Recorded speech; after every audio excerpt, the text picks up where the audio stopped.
Pembebasan lahan rel kereta api yang telah lama dinanti-nantikan bagi masyarakat kota Parepare akhirnya dalam waktu dekat dapat terwujud.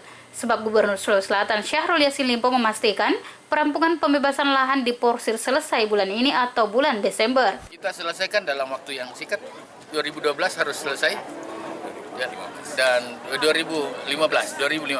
Dan sementara dalam persiapan untuk pembebasan tanahnya, saya berharap semua masyarakat mau membantu mensupportnya. Kan semua mau lihat kereta api segera jalan kan? Salah satunya kita harus bisa mendorong. Tidak ada ganti rugi, yang ada ganti untung.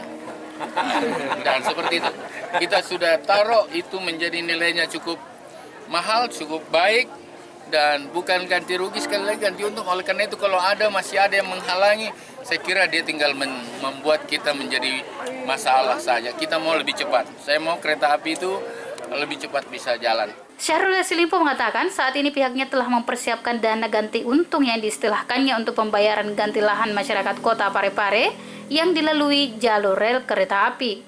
Rahmaniar Pare TV mengabarkan.